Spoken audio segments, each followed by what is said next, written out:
पुंडलिकवरदार विठ्ठल श्री ज्ञानदेव तुकाराम, पंढरीनाथ भगवान की जय, माऊली ज्ञानेश्वर महाराज की जय, जगद्गुरु तुकाराम महाराज की जय, सद्गुरुनाथ भगवान की जय। हरि ओम तत्सत।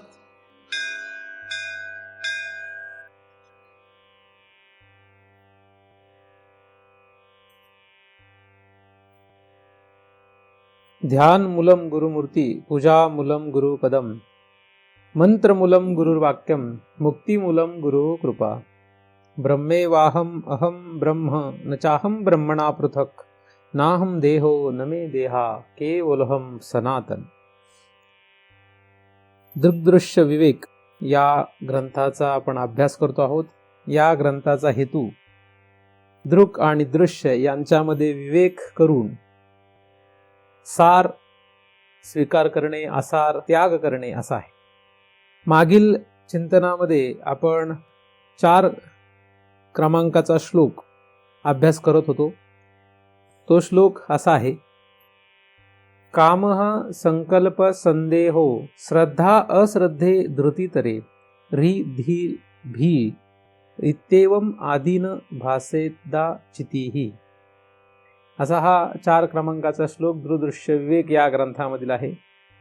भगवान श्री आद्य शंकराचार्य यांनी लिहिलेला हा ग्रंथ आहे। या ग्रंथाचा अभ्यास आपण एका श्लोकाच्या आधारे करतो आहोत। या ग्रंथाच्या आधारे आपल्याला जन्म मरणाचा फेरा चुकविणे हे साध्य करायचं आहे। जन्म मरणाचा फेरा चुकविणे हेच वेदांताचं अत्यंत महत्त्वाचं असं उद्दिष्ट आहे।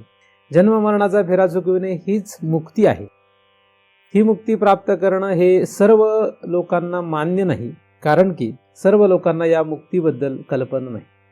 आणि जे लोक वेदांतामध्ये आहेत असं म्हणवतात त्यांना सुद्धा या मुक्तीचे तेवढं पाहिलं तर आकर्षण नाही, कारण की संसार करत असताना संसारामध्ये आपण ज्या वेगवेगळ्या गोष्टींमध्ये अडकलेलो आहोत त्यांच्यावर आपलं बारकाईने लक्ष असल्यामुळे इकडे बारकाईने लक्ष जात नाही।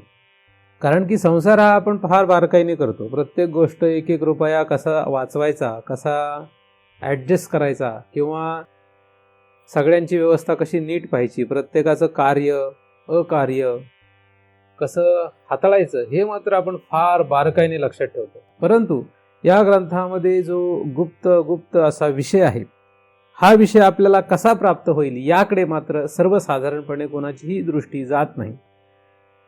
असो, तर जो कोणी या ग्रंथाचा अधिकारी होईल त्याच्यासाठी हा विषय आहे। या ग्रंथाचा अधिकारी कोण असा विचार करत असताना या ग्रंथाच्या सुरुवातीच्या चिंतनांमध्ये आपण तो विचार बारकाईने केलेला आहे। तो विचार तुम्हाला कदाचित आज आठवतही नसेल, म्हणून तुम्हाला असं कदाचित वाटत असेल की तुम्ही या ग्रंथाचे अधिकारी आहात। परंतु असं काही गरजेचं नाही की तुम्ही या ग्रंथाचे अधिकारी असालच। तुम्ही या ग्रंथाचे अधिकारी असावं, नसाल तर व्हायला पाहिजे। नाही झालं तर मनुष्य देह हा अत्यंत दुर्मिळ आणि न मिळणारा देह आहे, हे आपल्याला लक्षात घेतलं पाहिजे। हे वारंवार तुम्ही एखाद्या वेदांती महापुरुषाकडून ऐकल्यामुळे किंवा वेदांताच्या ग्रंथांमध्ये वाचल्यामुळे हे फक्त ऐकीव किंवा फक्त लक्षात ठेवण्यापुरतं राहतं आणि आपल्याला त्याची एवढी किंमत वाटत नाही। अशी स्थिती सर्वसाधारणपणे 99% साधकांची होते, असं माझ्या पाहणीतून मला लक्षात आलेलं आहे। परंतु जो कोणी साधक, व तो 99 मधून नाही 100 मधून एखादा असला काय किंवा हजारातून एखादा असला काय, तर अशा साधकाचा हा विषय नक्कीच आहे। मात्र बाकीच्या साधकांना हा फक्त वाक्चातुर्य किंवा कानाला गोड वाटण्यासारखाच हा विषय आहे। वेदांत हा ऐकायला कदाचित या दृष्टीने पाहिलं तर गोड वाटतो, परंतु फक्त गोड वाटणं यासाठी आपण हा अभ्यास करत नाही। आपल्याला या ग्रंथाचं जे फल अपेक्षित आहे ते प्राप्त व्हावं यासाठी आपण प्रयत्न करणं गरजेचं आहे। आपोमत कोणाचीही कधीही कृपा होत नसते, हे तुम्ही बारकाईने लक्षात ठेवा। आपल्या आचरणामध्ये जर आपण प्रपंचामध्ये गुरफटून राहिलेलो असोल तर आपल्याला कधीही या ग्रंथाचं गूढ आणि जे गम्य नव्हे अगम्य असं जे ज्ञान आहे हे प्राप्त होणार नाही। म्हणून सर्वांनी हे लक्षात घ्या की या ठिकाणी कधी संसाराची चिंता म्हणजे संसारामध्ये अडकून पडू नये। संसारामध्ये अडकलेल्या लोकांसाठी हा विषय नक्कीच नाही, हे पुन्हा पुन्हा बारकाईने लक्षात घ्या. माझी या भक्त आणि संसाराची चिंता असं एक प्रमाण आहे. जर जो माझा भक्त होऊ इच्छितो त्याला कधीही संसाराची चिंता करण्याचा अधिकार नाही. नव्हे संसाराची चिंता त्याने करू नये असा त्याचा अर्थ होतो. आणि ज्यावेळेस खरा तो भक्त होईल तेव्हा मात्र त्याला संसाराची चिंता राहतच नाही. परंतु सुरुवातीस सुद्धा त्याने आपण देवाचे भक्त होणार आहोत या अपेक्षेने संसाराची कुठल्याही प्रकारची चिंता करू नये, त्याच्यामध्ये अडकून पडू नये, त्याच्यामध्ये रममाण होऊ नये, यासाठी आपण सर्वांनी प्रयत्न करायला पाहिजे. म्हणजे आपल्याला या ग्रंथामध्ये प्रवेश करण्यासाठी अधिकार मिळेल आणि तो अधिकार प्राप्त झाल्यानंतर मग या ग्रंथामध्ये असलेला जो गुप्त विषय आहे तो आपण अभ्यास करू. तसा अभ्यास झाल्यानंतर मग तो गळी उतरण्यासाठी आपल्याला प्रयत्न करायला पाहिजे आणि मग आपल्याला कदाचित याचं जे इष्ट फळ आहे ते प्राप्त होईल.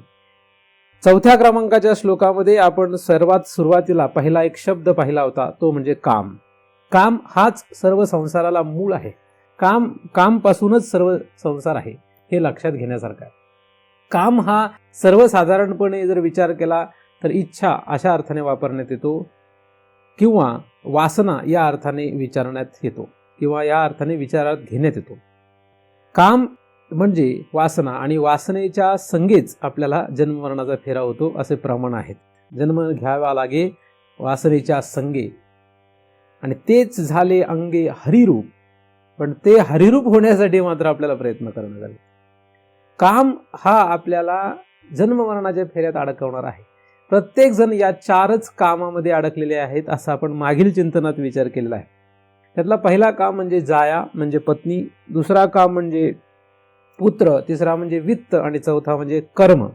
परंतु यामध्ये जे काही ही पत्नी असते ही आपल्याला कसा हा मुक्त होतो तेच मी बघते असं म्हणत असते.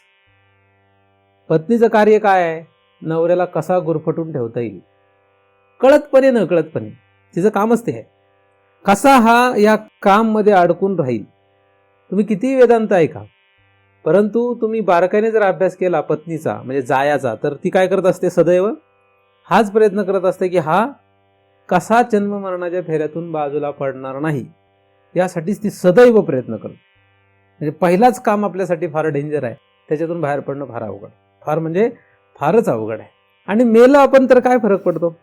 आपण समजा मेलो तर काय होणार? मेल्यानंतर ही जाया आपल्याला वाचवायला येईल काय? स्पष्टपणे सांगून टाकायचं की तू वाचवायला येणार आहे का तिकडे? नाही. मग ते आरडाओरडा करून जग गाव गोळा करून तुम्हाला दाखवून देईल की बघा आता आमची व्यवस्था कराच म्हणून. त्यामुळे वेदांत ऐकणं आणि आचरणात आणणं यात फरक आहे, हे लक्षात घ्या. मी तुम्हाला आधी सांगितलंय काम म्हणजे काय? जाया. आणि जाया ही आपल्याला सदैव अडकवणारीच आहे. ती कधी तुम्हाला जाऊ देणार नाही बाजूला. ते म्हणणारच नाही की तुम्ही मुक्त व्हा, आता तुम्हाला वाटेल ते करा, असं म्हणणारच नाही. जर म्हणणार असती तर ही व्याख्यात बसलीच नसती ना ती. जाया जर तुम्हाला म्हणत असती की तुम्ही आता तुम्हाला वाटेल ते करा, तुमच्या दिशेने जा, असं जर म्हणणारी असती तर ती या व्याख्येत बसली असते का? काम या व्याख्येमध्ये, काम या शब्दाच्या अंतर्गत ती आलीच नसती आणि मग हे सगळं खोटं ठरलं असतं. असं असताना सुद्धा आपल्याला त्याच्यातून बाहेर पडायचं हे फार आश्चर्यकारक, का त्या व्याख्येच्या विरुद्ध गेलं असतं मग ते. म्हणून कधीतरी हजारातून एखादा, मनुष्यानाम सहस्त्रेषु, हजारातून एखादा याच्यातून बाहेर पडू शकतो. ऐकण्याचा अधिकार हजारांना आहे, पण बाहेर पडण्याचा अधिकार एकालाच आहे. त्या 999 मध्ये तुम्ही नाहीत असं ठरवा. कारण काय की मी जेव्हा लोकांशी वागतो किंवा बोलतो तेव्हा लोकांना वाईट वाटतं, हे काय आपल्याशी असं वागतात किंवा असे काय बोलतात. त्याच्यामागे काहीतरी कारण असतं. अर्थात माझ्या वागण्यामध्ये जी सहजता आहे ही तुम्हाला लक्षात यायला बराच काळ जाईल, परंतु मी जेव्हा काही वागत असतो त्याच्यामागे काहीतरी कारण असतं. या जन्माचा मी कधीही विचार करत नाही. माझी जेव्हा दृष्टी बदल झाला तेव्हापासून मी या जन्माचा कधीही विचार कोणाच्याही बाबतीत करत नाही, कोणाच्याच बाबतीत नाही. अनंत जन्मांचा विचार मी करत असतो. म्हणून कदाचित तुम्हाला माझ्या वागण्यामध्ये जरी तिरसटपणा, अजून कुठलापणा, खडूसपणा असं वाटत असलं तरी सुद्धा त्याच्यामागे काहीतरी तुमचं भलं आहे असं समजून ते स्वीकार करत राहा, म्हणजे तुमचं भलं होईल. असो, तर हे लक्षात घ्या की जाया ही आपल्याला सगळ्यात पहिल्यांदा अडकवणारी आहे. आणि दुसरं आहे पुत्र, मग वित्त आणि मग कर्म. ह्याच्यातलं तुम्ही कशातून बाहेर पडले एक आठवडा विचार केला असेल. मी तुम्हाला मागच्या वेळेस एक प्रश्न विचारला होता, याच्यातून तुम्ही पुढच्या आठवड्यापर्यंत सांगा बा मी कशातून बाहेर पडण्याची माझी तयारी आहे, किंवा मला एकही नाही असं कोणी म्हणा. इथे नसलं तर तुम्हाला अडचण नाही, भीतीच नाही ना काही. या 4 पैकी जर तुम्हाला काहीच नसेल तर अडचणच नाही. ह्या 4 मधल्या पहिल्यातून तरी बाहेर पडले का तुम्ही? आता सगळे पिकले की पिकले म्हणजे त्या गाळ, त्यांच्याकडे पाहून मला लक्षात आलं ते पिकले म्हणत. आता पिकले म्हणल्यानंतर गाळणारच सगळे. पिकले म्हणजे मरायला टेकले. आता तरुणाने असं समजू नये की आम्ही पिकलेलो नाहीये. पिकल्याचा कालावधी सांगता येईल का? 60 वर्ष. काही काहींना फार कॉन्फिडन्स आहे, ते म्हणतात आम्ही अजून 10 वर्ष पानच झालत नाही, किंवा अजून 50 वर्षात आम्हाला काहीच होणार नाही, मरणारच नाहीये. असं नाही आहे. मरण हे काही तुमच्या वयावर अवलंबून नाही आहे. मरण हे तुमच्या वयावर अवलंबून नाही, हे पहिलं लक्षात घ्या. तरुणांनी गैरसमजात राहू नका मी मरणार नाहीये, अजून 50-60 वर्ष मला काहीच होणार. गैरसमज काढून टाका. नसेल निघत तर तुमचं फार मोठं दुर्दैव आहे ते. म्हाताऱ्यांचा तर प्रश्नच नाही. त्यांना तरी म्हणता तरी येतं तरुणांना की आमचं अजून बरेच वर्ष शिल्लक आहेत. म्हाताऱ्यांना ते म्हणायला चान्सच नाही आहे. मग कशामध्ये तुम्ही रमलेले आहात? काम जो आहे हा इतका वाईट आहे.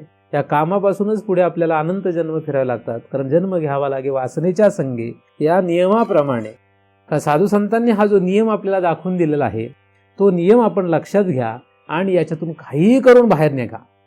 काही करा, आपण बाहेर निघायचं. कमीत कमी एका ठराविक पातळीपर्यंतच काम पाहिजे. तुमचं काम आमचं काम बरोबर ठराविक पातळीत असं जर तुम्ही समजत असाल तर तो तपासून बघा कोणाकडून तरी. माझ्याकडून तपासा असं मी सांगितलं नाही, तपासून कोणाकडून नाही बघा. तपासायला काय हरकत नाही ना. हे 4 काम आपले बरोबर मापात आहेत असं एखाद्याला वाटत असेल तर तुम्ही तपासून घ्या. नसेल वाटत, जास्त वाटत असेल तर कमी करत जा. एका लेवलला आणून मग म्हणा की आता मी हे तपासून बघतो. कुठे? मग शास्त्रातून बघतो, साधू संतांकडून बघतो, कोणाकडून तरी बघतो. पण बघा हे काम आपल्या मापात बसलेत का नाही, मापात आलेत का नाही. पूर्णतः तुम्हाला त्याला शून्य करता येत नसेल असं धरूया तर, पण काहीतरी करा. आणि जेणेकरून या जाया, पुत्र, वित्त आणि कर्म याच्यापासून वाचण्याचा प्रयत्न करा. कर्म ही सगळ्यात महत्त्वाची गोष्ट पुढे म्हणजे शेवटची आहे. कर्मानुबंधिनी मनुष्य लोके, कर्मे जै उरावे तै सुख दुःखी या फळावे, आणि मग ते भोगाया यावे देहा एका. जर तुम्हाला हे कर्म उरलं, कर्मे जै उरावे, हे उरलं म्हणजे काम उरला, मग सुख दुःखी फळावे आणि ते भोगावया यावे देहा एका. कुठल्या ना कुठल्या एका देहाला यावंच लागतं. मग कुत्रा, मांजर, डुक्कर झाल्यावर हे तुम्हाला ऐशोआराम राहतील काय? आज तुम्ही बराच विचार करू शकता, फॅन कुठला लावू, रंग कुठला लावू, पडदे कुठले बसू, काय खाऊ, काय मजा करू, कुठे फिरू, कसले सोनं आणू, कसलं नाणं आणू, कसले कपडे विकत घेऊ. हे सगळं आज मजा आहे तुमची. उद्या कुत्रा, मांजर, डुक्कर झाल्यानंतर कपडे नाही अंगावर, नग्नपणे फिरावं लागतं. आज मजा आहे, कपडे घालता येतात. उद्या नाही. उद्या मनुष्य देह सुटले की कपडे नाही, मग नागडे फिरा इकडे तिकडे. मग काय निर्लज्ज लोक, त्याला काय निर्लज्ज झालं काय? त्याला मूर्ख, नालायक किंवा जो वेडा मनुष्य असतो तो नागडा फिरतो, त्याला काय वाटतं? काहीच वाटत नाही. मग तसे पशु पक्षी सगळे नागडे उघडे फिरतात, त्यांना काय वाटतंय का? आपण म्हणतो मग काय वाटायचं लाईच. ठीक आहे, तुझी कॅटेगरीच ती असल्यामुळे तू तिकडेच जाशील. काहींना वाटतं की गू घालला डुकराने तर काय येते, त्याचं अन्न येते. तुझी लायकी तीच आहे, तुला उद्या डुकराचाच जन्म होणार आहे, कारण की तुझी बुद्धीच तशी आहे. तुला तो जन्म आपोमतच मिळेल, त्याची चिंता करू नकोस. तर हे सगळं आपल्या पदरी का पडतं याचा विचार करा. नुसतं ऐकल्याने उपयोग होणार नाही हे पक्क लक्षात घ्या. कारण माझं ऐकलेलं जे आहे या गोष्टी मला माहिती आहे, पुढच्या क्षणात तुम्ही विसरत असता. नव्हे एखादी अर्धी माझी गोष्ट लक्षात राहते, पण तुमच्या कर्माची गती एवढी भयंकर आहे की तुम्हाला असे अडकून टाकतात की मी कोण हे पण लक्षात राहत नाही तुम्हाला. मी कोण म्हणजे मी काय सांगतोय, शास्त्र काय आहे, शास्त्रामध्ये काय विषय आले, याचा विसर पडतो. 1 आठवडा तर फार लांबची गोष्ट आहे. म्हणजे आता मी जे बोललो याचा प्रभाव किती वेळ राहत असतो? काही वेळ. चिंतन संपल्यानंतर तो प्रभाव संपतो. चिंतन संपता क्षणी प्रभाव संपतो. मी असं पाहिलेलं आहे. मी एवढ्या वर्षी जे पाहतोय त्याच्यामध्ये बऱ्याचशा लोकांचा प्रभाव तर चिंतन संपता क्षणी संपलेला असतो. म्हणजे मी बोलतोय तेवढ्याच वेळेस प्रभाव असतो. तेवढ्या वेळ फार बरं वाटतं, असं करेन तसं करेन असं वाटतं. जसं एकदम चांगला शूरवीरांचा पिक्चर पाहिला, म्हणजे बॉर्डरवर लढाई करणाऱ्या वीर योद्ध्यांचा पिक्चर पाहिला, तर पिक्चर पाहताना असं वाटतं, किंवा पिक्चर पाहिल्यानंतर असं वाटतं की आता बस मी एखादा जरी शत्रू आला, 9-10 शत्रू आला तर एकटाच मारीन त्यांना. हा एकदम हाडकुळा असला तरी त्याला वाटतंच, फक्त तेवढ्याच वेळ वाटतं. दुसऱ्या दिवशी त्याला विचारलं तर झुरळ जरी अंगावर पडलं तरी घाबरतंय. साप दिसला तर 100 फूट पळून जातं. आता हा कुठला 10 लोकांना मारणार आहे. तर अशी परिस्थिती निर्माण होते. तशीच गती आपली आहे की काय याला आपल्याला तपासावं लागेल. तर कर्म जे आहे हे उरू देऊ नका. कर्म न उरवणे हाच आपला परमार्थ आहे. कारण ज्ञानदेवांनी ज्याप्रमाणे सांगून ठेवलं की कर्म तुमचं उरलं की तुम्हाला जन्ममरणाचा फेरा आहे. आणि तुम्हाला जर तुम्हाला कळत असेल तर तुम्ही तुमच्या रीतीने करा, पण करा. इथे काही नियम नाही आहे की तुम्ही संदीप महाराजाकडे जायला पाहिजे, असं काही गरजेचं नाही आहे. तुम्ही कुठेही जा, जिथे कुठे जाल, जिथे कुठे तुम्ही राहाल त्या ठिकाणी तुम्ही हे करण्याचा प्रयत्न करा. नाही केला तर तुमचं फल गती काय होणार हे स्पष्ट आहे. आणि माझ्याकडे राहून जरी असेच राहिले, कारण माझ्याकडे आले माझ्यासोबत राहिले म्हणजे तुम्ही मुक्त व्हाल असा गैरसमज कधीच करू नका. एखाद्याने माझी 100% सेवा केली असं जरी धरलं आपण, तरी त्याला फल मिळेलच असं काही गॅरंटी नसते. तुम्हाला असं कसं, मग याला काय अर्थ आहे? त्याला अनेक कारणं आहेत. किती सेवा केली, किती अभ्यास केला याच्यावर मुक्ती लगेच ठरत नसते. त्याला अनेक कारणं असल्यामुळे या गोष्टी आहेत. म्हणजे एखादा सोबत राहतो म्हणून मुक्त झाला आणि एखादा सोबत राहत नाही म्हणून मुक्त होणार नाही असं काही नसतं. त्याला अनेक कारणं आहेत. त्याचा सगळ्याचा नीट बारकाईने अभ्यास करावा लागेल आणि मग आपल्याला या मुक्तीपर्यंत जाता येईल. असो, कुठल्याही एखाद्या दिशेने आपल्याला जेव्हा जायचं असतं तेव्हा त्या दिशेने जाण्यासाठी योग्य मार्गदर्शनाची गरज असते, योग्य नकाशाची गरज असते. तर हा ग्रंथ म्हणजे आपल्यासाठी एक नकाशा आहे. हा काय आपल्यासाठी नकाशा आहे. 10 वेगवेगळे नकाशे पाहिले तर उपयोग नाही. आपल्याला समजा जायचंय पुण्यापासून कुठे जायचं, पुणे ते अमरावती जायचंय आपल्याला. आता पुणे ते अमरावती जायचं म्हटल्यानंतर तुम्ही जर मध्य प्रदेशचा नकाशा तुमच्या समोर घेऊन बसले आणि बारकाईने अभ्यास करताय, उपयोग काय? उपयोग काहीच नाही. पुणे ते अमरावती जाण्यासाठी आपल्याला नकाशा जो पाहिजे तो महाराष्ट्राचा पाहिजे. मग महाराष्ट्राच्या नकाशामध्ये जेव्हा तुम्ही पुण्यातून निघाले तेव्हा पुणे जिल्ह्याचा नकाशा अत्यंत सूक्ष्मपणे पहिल्यांदा पाहिला. पुण्यापासून इथे पहिल्यांदा काय लागतंय, पहिल्यांदा वाघोली लागतंय, मग काय लागतंय, मग पुढे रांजणगाव लागतंय, पुढे काय लागतंय, शिरूर लागतंय. असा बारकाईने तुम्ही जरी नकाशा पाहिला तरी चालेल, कारण तो बरोबर आहे. पण तुम्हाला जायचंय पुणे ते अमरावती आणि तुम्ही पाहताय नकाशा मध्य प्रदेशचा, तर उपयोग कसा? उपयोग नाही. तर आता हा जो ग्रंथ आहे हा बारकावे दाखवणारा ग्रंथ आहे आपल्याला. ज्ञानेश्वरी हा ग्रंथ कसा आहे, तो पण नकाशा आपला योग्य आहे. आपल्या हातात असलेला ग्रंथ हा आपल्याला योग्य असावा. आणि काही काही वेळेस कसं असतं की काही काही वेळेस नकाशा योग्य असावा लागतो. म्हणजे आपण समजा पुणे ते अमरावती चाललोय, हे बरोबर आहे. मग आता पुणे जिल्ह्याचा नकाशा तुम्ही समोर ठेवला तर काही हरकत नाहीये पुणे जिल्ह्याचा. पण तुम्ही समजा जरा वाशिम जिल्ह्याचा ठेवला किंवा तिकडे अमरावतीचाच ठेवला नकाशा तुमच्या समोर, तो उपयोग आहे, कारण तुम्ही पुण्यात आहे आत्ता. तुम्हाला अमरावतीच्या नकाशाचे उपयोग नाहीये, तुम्हाला बुलढाण्याच्या नकाशाचे उपयोग नाही आता, कारण बुलढाण्याच्या नकाशामध्ये बुलढाण्याचा विषय आहे फक्त. औरंगाबादच्या नकाशामध्ये औरंगाबादचा विषय आला, तिथे तुम्हाला पुण्याचा काय सापडणार आहे? काही सापडणार नाही. मग जरी तो नकाशा योग्यच आहे, पण आता ती वेळ नाही नकाशा पाहण्याची.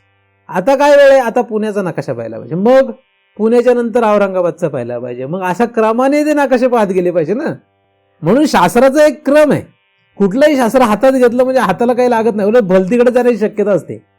म्हणून शास्त्रक्रम आपल्या अधिकारानुरूप नीट पाहावा लागतो आणि त्याच्यानुसार गती करावी लागते. नाही तर काही काही लोकांना तो स्वतः तर उपनिषद वाचतो ना, आम्हाला तर त्याने पंचक्रत वाचायला सांगितलंय, स्वतः प्रमाण उपनिषदातली देतो. मग काही काही साधक काय म्हणतात, काय त्याला सांगायचं नाही, गुपचूप आपण पण उपनिषदाचा अभ्यास करू. कारण आम्ही कुठे तुम्हाला नाही म्हटलंय का? आम्ही तर म्हणतो तुम्हाला करायचे ते करा. काही काहींना असं वाटतं, कारण मी जेव्हा प्रमाण देतो तेव्हा मी काही ब्रह्मसूत्रातले प्रमाण दिलं समजा, तर लोकांना ऐकायला बरं वाटतं. मग ते विचार करता यांनी ब्रह्मसूत्रातला प्रमाण सांगितलं ना, आपणही वाचू ना, काय हरकत आहे. आणि असे वाचतात लोक, हे मला माहित आहे. त्याने काय होतं, काय होईल सांगा मला? अडचण काय होते मी तुम्हाला या नकाशाच्या द्वारे सांगितले. अशी अडचण येण्याची शक्यता असते. कुठल्याही महाराजाचा हेतू असा खरा जर महाराज असेल, महाराजाला जर कळवळा असेल, तर महाराज कधी हे सांगताना त्याच्यामध्ये काही वाईट भाव नसतो. त्याच्यामध्ये त्या साधकाची गती नीट व्हावी, योग्य दिशेने जावा या हेतूनेच ते सांगत असतं.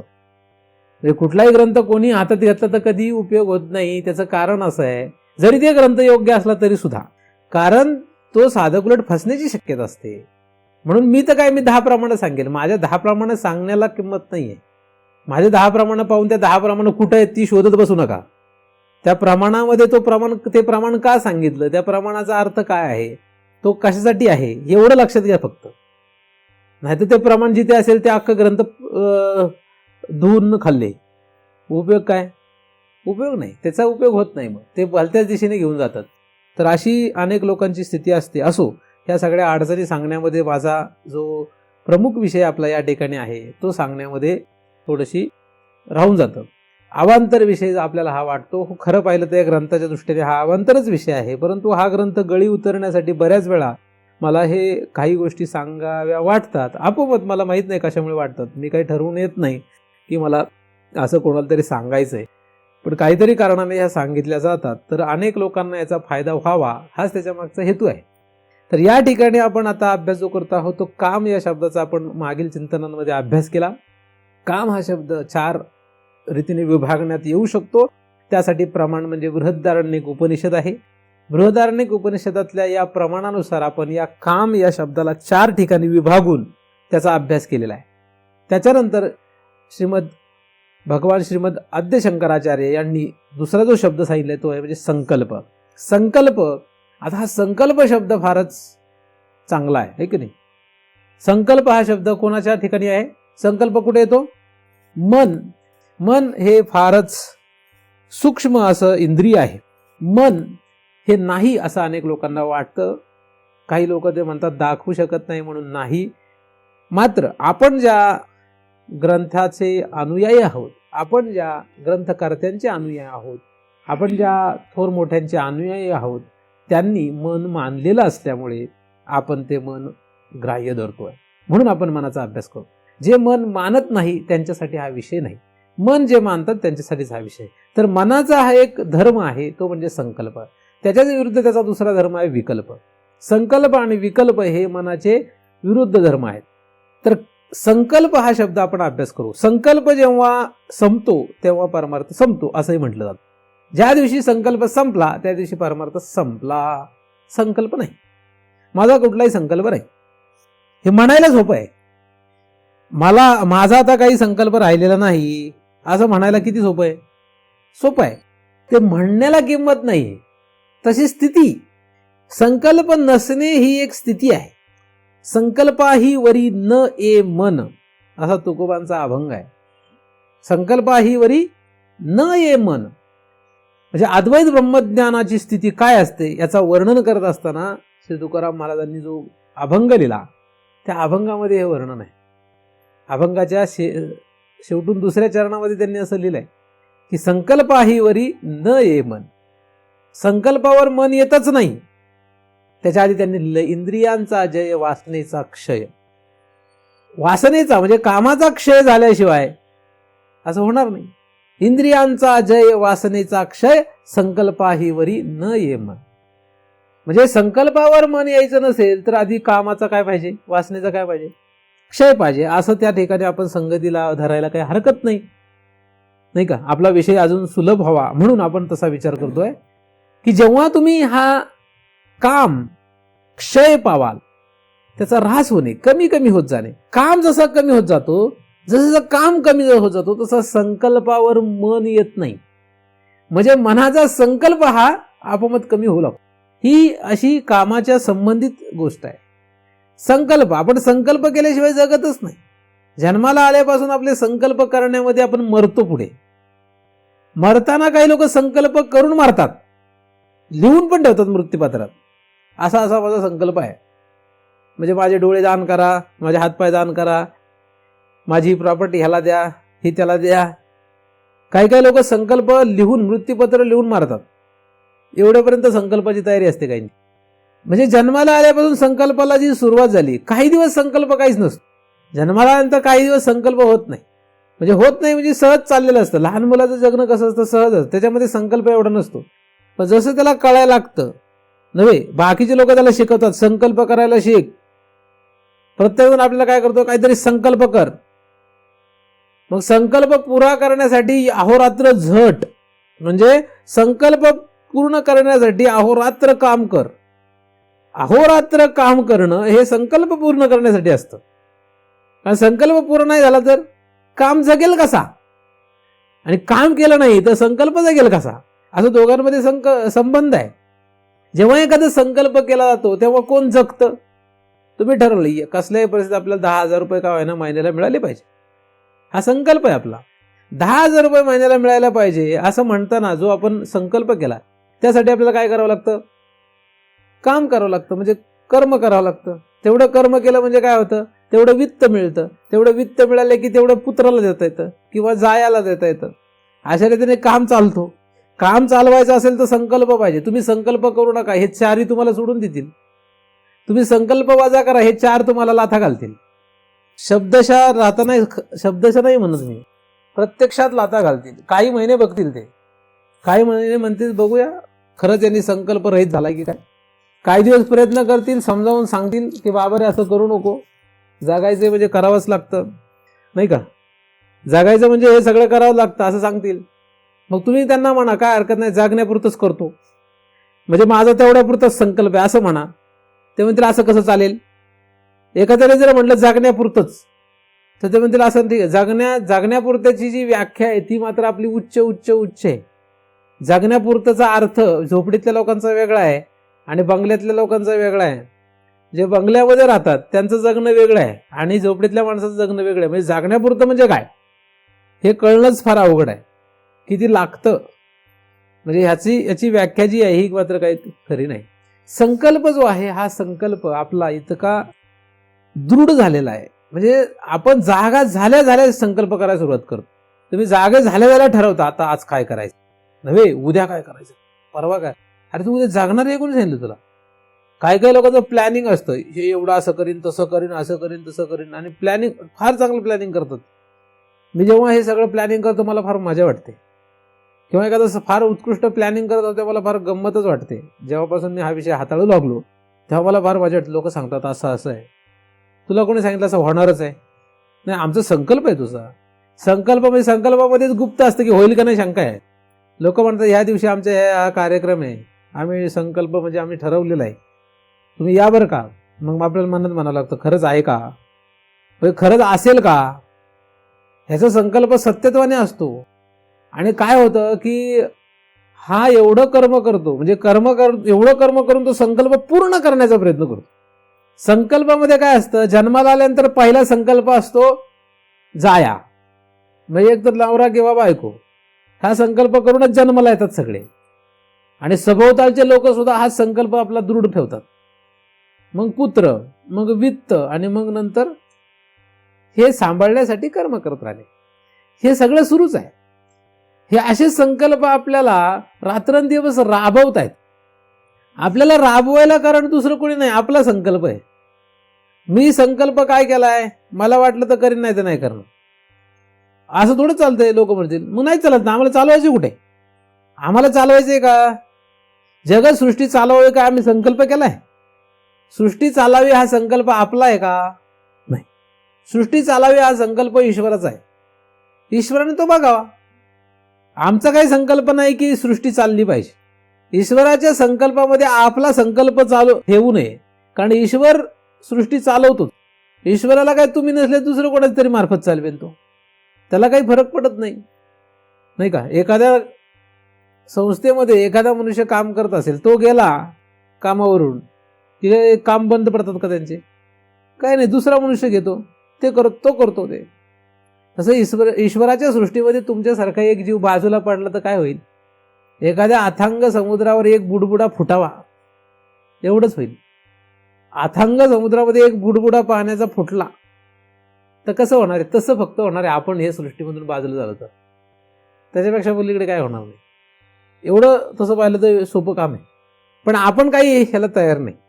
आपला संकल्प काय आहे की जागा झाल्यापासून झोपेपर्यंत काहीतरी करत राहणे, काहीतरी विचार, हे करीन ते करीन, हे करीन ते करीन, आणि ते पूर्ण करण्यासाठी जी धावपळ आहे त्या धावपळीमध्ये आपण मेलेलो आहोत. आपली जी रात्रंदिवस धावपळ सुरू आहे ही संकल्पापोटीच सुरू आहे. संकल्प जर केला नाही तर धावपळ निम्म्याने कमी होऊन जाईल.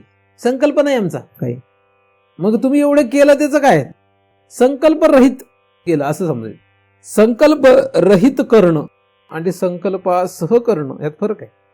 संकल्प सह करण्यासाठी फार कष्ट आहेत, संकल्प रहित करण्यामध्ये अजिबात त्रास नाही. माझं इथे बसून काहीतरी सांगणं संकल्प सह आणि संकल्प विरहित होऊ शकतं.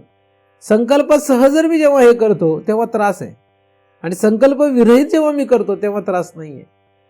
कारण संकल्पासह जेव्हा मी करतो तेव्हा मला ठरवावं लागतं की शुक्रवारी चिंतन आहे, हा माझा संकल्प आहे. असं जर मी ठरवलं तर मला शुक्रवारी चिंतन करायचंच हे करावं लागतं. मग त्यासाठी मला अनेक गोष्टीचा विचार करावा लागतो. मग मी महाराज आहे, हा माझा संकल्प जर मी केला तर मग महाराज म्हटल्यानंतर मग महाराजाच्या दृष्टीने लोकांनी माझ्याकडे पाहिलं पाहिजे, हा संकल्प करावा लागतो. लोकांनी मला आल्या हार घातला पाहिजे, हा संकल्प करावा लागतो. त्याच्यात फुलं जर सुकलेली असेल तर वाईट वाटतं. हे बघा, मी मगाशी बघितलं, म्हटलं हार घातला तर सुकलेली फुलाचा हार घातला, त्याला काय अर्थ आहे? म्हणजे महाराजाला काय घालत, दर शुक्रवारी हार करायचा आहे, घाला कुठला तरी, असं नकळतपणे होतं. मग महाराज बनायला वाईट वाटतं ना, हृदयाला त्रास होतो. म्हणजे संकल्पाने किती वाईट गोष्टी बघा. आणि हात जर हात चांगला घातला असता, हा वा सुगंधित हार, त्याला हार वास पण येत नाही बघा. तुमच्यामध्ये येतो का वास? मी नाकाजवळ घातलं तरी त्याला वास येणार, कारण फार ते सुकलेलं आहे, 4 दिवसापूर्वीचं फुल आहे ते. असे हार लोक घेऊन येतात. आता काय करावं? वाईट वाटतं का नाही? मग वाईट वाटतं का नाही? का वाईट वाटतं? संकल्प आहे ना, महाराज आहे मी.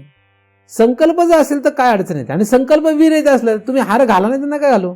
अहो कागदाचा घातला तरी चालतो, त्याला काय? तुम्ही एकच हार शिवून घ्या ना पक्का. मार्केटमध्ये मिळतो ना, तुम्ही देवाला घालता का नाही? त्रास नको रोज घालायचं म्हणून. देवाला मी प्रत्येक ठिकाणी बघतो कागदाचे किंवा ह्याचेच हार घालून ठेवलेले असतात. रोज कुठून फुलं आणायची विकत? काय आपल्याला काय दुसरं काय काम धंदा नाही काय?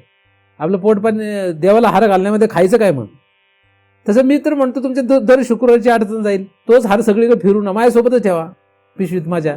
तुम्ही म्हणाल त्या फुलाचा करा ना, काही मोगऱ्याची टाका, काही गुलछडी टाका, काही बिजली टाका, काहीतरी चमेली टाका, काय टाका, सगळी प्लॅस्टिकचीच. माझ्याकडे पिशवी आहे, शुक्रवारी घालू, शनिवारी घालू, रविवारी घालू, एकादशीला घालू, अडचणच राहणार नाही ना. हार कुठून आणायचा आणि कसला आणायचा, मग तो चांगला ताजा आहे का नाहीये, ह्या प्रश्नच राहणार नाही ना. सुख दुःख केव्हा तयार होतं हे लक्षात घ्या. विषय काय आपला?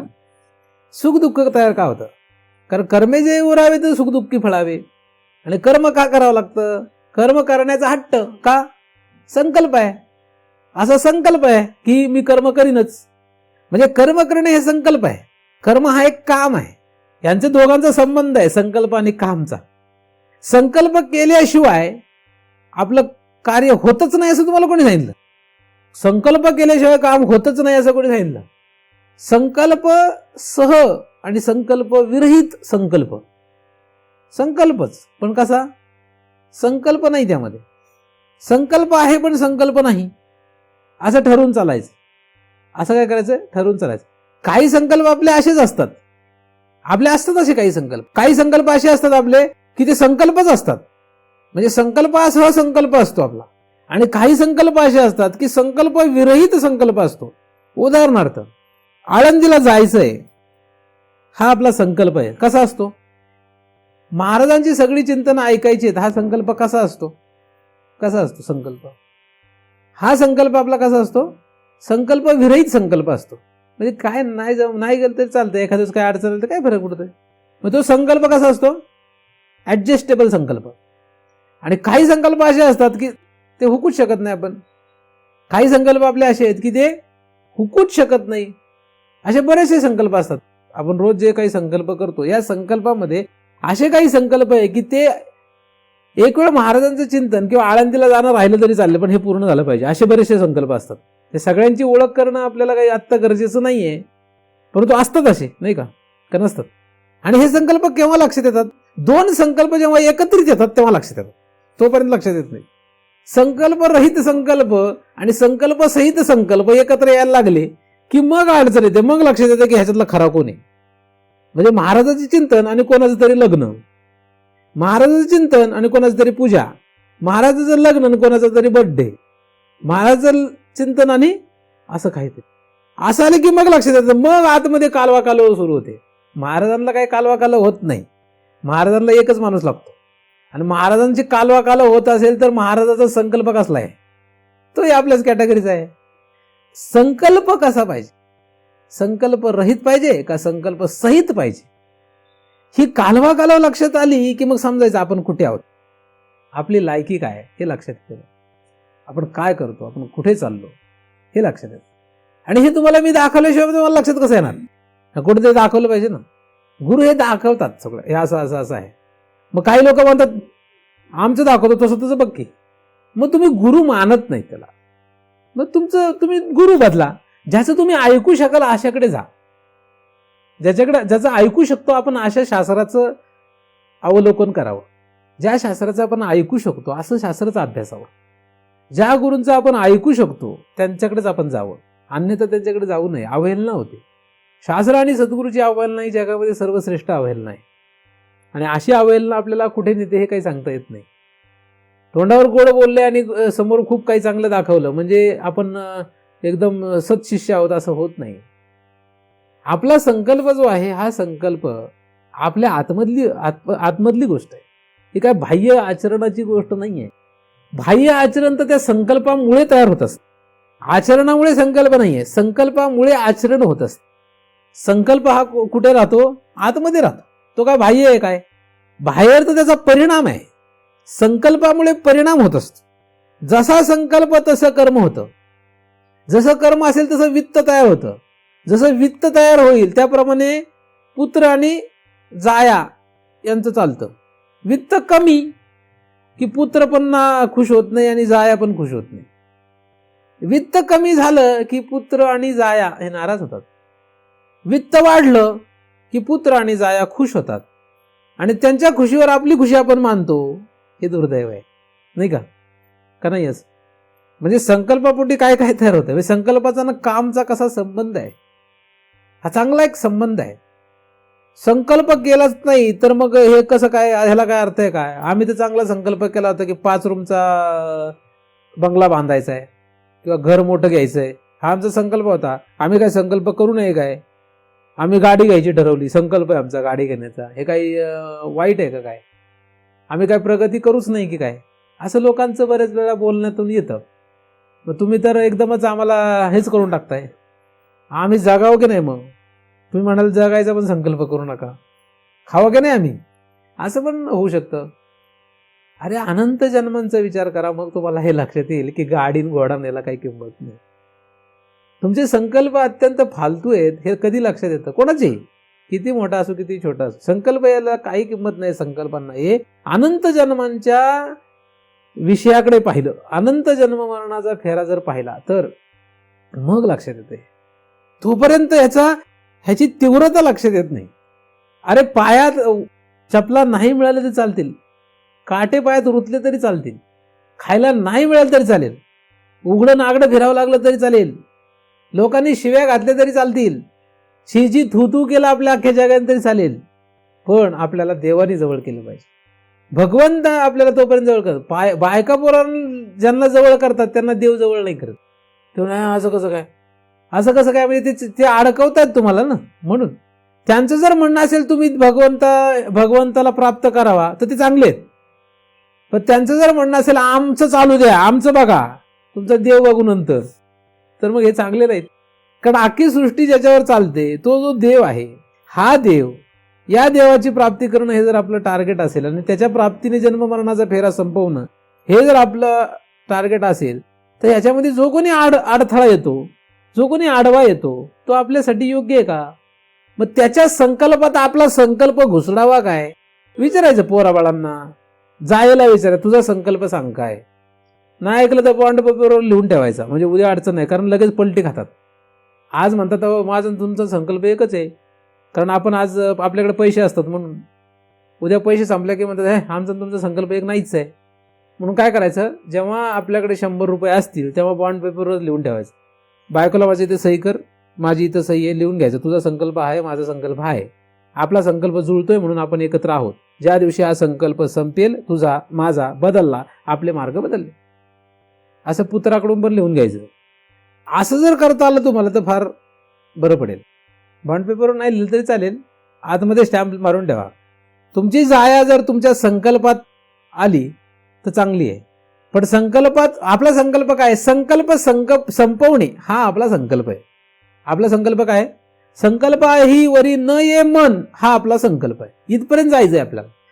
संकल्प संपवायचा आहे हाच आपला संकल्प. मग संकल्प संपवायचा असेल तर संकल्प करत राहिल्याने संकल्प संपेल काय? आपण संकल्प करतच राहतोय सारखं, हे सुद्धा लोकांना लक्षात येत नाही. हे झालं की ते झालं की ते झालं की ते झालं की ते झालं की थांबतच नाही गाडी.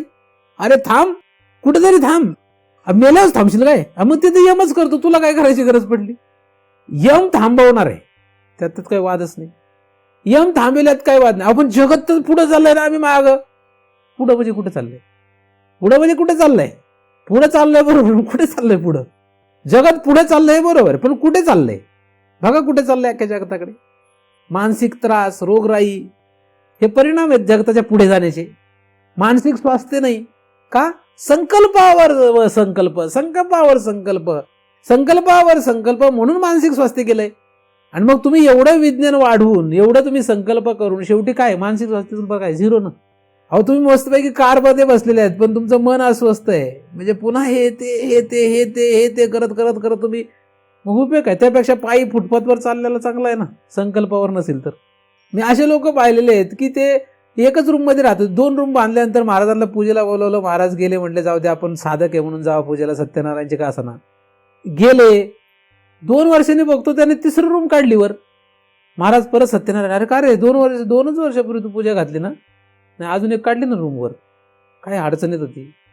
अजून 2 वर्षांनी बघितलं नवीन एक फ्लॅटच विकत घेतला. अरे ते पहिलं काय केलं? ते भाड्याने दिलं ना. आता काय होतं, भाडं मिळालं की मग ऍडजस्ट होतं ना बाकीचा सगळा संसार. बरं ठीक आहे, चल तिकडे पण येतो, साधकच आहे, काय करणार. मग हा पण म्हणतो महाराज, मग दुसऱ्याला सांगतो महाराजांच्या कृपेने झालं ना. महाराजांनी आशीर्वाद दिला. पहिल्यांदा एकच रूम होती, 1 रूम मधून 3 रूम मध्ये गेलो, 3 रूम मध्ये 1 भाड्याने दिलं ना, आता फ्लॅट पण एक वेगळा. अरे थांब की, आता किती जाशील पुढं? बरं त्याने 4 लोकांना सांगितलं, त्यांना खरंच वाटतं महाराजांनी कृपा केली म्हणून संख्या वाढतच चालली. मी बघतो तर वाढतच लोक, त्यांना वाटतं महाराजच कृपा करतात. मी कसली कृपा करतो? तुझा संकल्पच तुझ्यावर कृपा करतोय, तू वाढतच चाललायस. 1 घर, 2 घर, 3 घर, 10 एकरची 15 एकर, 15ची 20 एकर, 1 पोराची 2 पोरं, त्याच्यापासून अजून 2-4 पुढं. थांबणार कधी? तुमचा संकल्प तुम्ही बाकीच्यांनी संकल्प करू, तुम्ही संकल्प करू नका. संकल्पामध्ये आपल्या एवढी ताकद आहे की पूर्ण आपण व्यावहारिकरित्या अस्थिर झालोच आहे. अख्खं जगत जे अस्थिर आहे आत्ताची अस्थिरता ही फक्त संकल्प वेगवान झाल्यामुळे. कारण संकल्पाचा संबंध मनाशी आहे. आणि जेवढे अस्थिर लोक आहेत त्यांचे फक्त मन तपासून बघा, मग तुम्हाला लक्षात येईल काय. एखाद्याने ठरवलं की कॉर्पोरेटर व्हायचंच आहे, त्याला त्यांनी जो संकल्प केला त्यासाठी त्याला काय काय काम करावं लागतो हे सगळ्यांनाच माहिती आहे. बरं त्याचं फल काय पुढे? वित्त, पुत्र आणि जाया. आणि मग पुन्हा संकल्प, का तेवढं पुरत नाही. हे संकल्प तुम्हाला फक्त 5 वर्षासाठीच उपयोगाला येतात. मग पुढचे 5 वर्ष कसे मिळवीन? त्याच्या पुढचे 5, अरे किती वेळ मिळवशील? यम येईल ना एक दिवस. मग हे तुझे सगळे 5, 5, 5, 15, 20, 25 आणि 30 जरी झाले तरी तू कुठं जाणार आहेस? तू 50 वर्ष समजा कॉर्पोरेटर जरी झालास तर यम आल्यानंतर मेल्यानंतर तुझी अवस्था काय होणार याचा तू विचार करायला तुला वेळ कुठे आहे? तू अब्जावधी प्रॉपर्टी जरी कमवून ठेवलीस तरी उद्या तुझी हालत काय? आपण जो अभ्यास करतो आहोत हा अभ्यास अनंत जन्मांचा आहे. आपला अभ्यास मनुष्य देहापुरता मर्यादित नाही. म्हणून अशा लोकांच्या नादी लागू नका. नादी लागत असेल तुमचं दुर्दैव आहे. अशा लोकांच्या म्हणजे अशा कुठल्याही लोकांच्या नादी लागू नका जे संकल्पावर संकल्प, संकल्पावर संकल्प वाढवतच चाललेत. अशा लोकांच्या तुम्ही नादी लागले तर तुम्हाला व्यवहारात बरं वाटेल, खरंच बरं वाटेल, व्यवहारात मजा वाटेल. आणि तुम्ही नाही लागले ते म्हणतील हे गेलं कामातून. त्याला आपण म्हणायचं होणार आहे गेलो कामातून. आपण कामातून गेलेलं असं म्हणावं लोकांनी. हा आमच्या उपयोगाचा ना? नाहीच आहे आम्ही उपयोगाचे. का? आपण काही म्हणायचं नाही. आपला संकल्प काय आहे? आपला संकल्प आहे, आपल्याला काही करायचंच नाही, हा संकल्प आहे. जगाचं जाऊ द्या, आपले संकल्प पहिले बंद करा. जगाचे संकल्प आपल्याला बंद करायचे नाही. मी सगळ्यात पहिल्यांदा काय केलं? माझे संकल्प बंद करण्याचा प्रयत्न केलाय. म्हणून मी तुम्हाला संकल्प बंद करायचं सांगतोय. बंद करा म्हणजे संकल्प संपवा असं सांगतोय. ते सगळ्यात पहिला संकल्प मी जेव्हा केव्हा बंद केला तेव्हा क्रमाने बंद करत आलोय. माझ्या संकल्पाला आता काही अर्थ नाहीये. माझ्या संकल्पाला आता काही अर्थ राहिलेला नाही. असे संकल्प पाहिजेत. संकल्पाला अर्थच नाही. म्हटले बसा महाराज सांगा काहीतरी, बसले. नाही म्हटले चला घरी, चालले घरी. संकल्प कसा पाहिजे? संकल्प असा पाहिजे की तो संकल्पच नसावा. म्हणजे संकल्पावरी न हे मन, संकल्पावरी मन येणार नाही तर मन राहील काय? मन हे मन राहणार नाही, कारण संकल्प हेच मनाचं स्वरूप आहे. पण आपण संकल्पाच्या वेगामध्ये, आता तो वेग पहिला कमी करावा लागणार. आधी काय करा? संकल्प एकदम बंद नाही होत.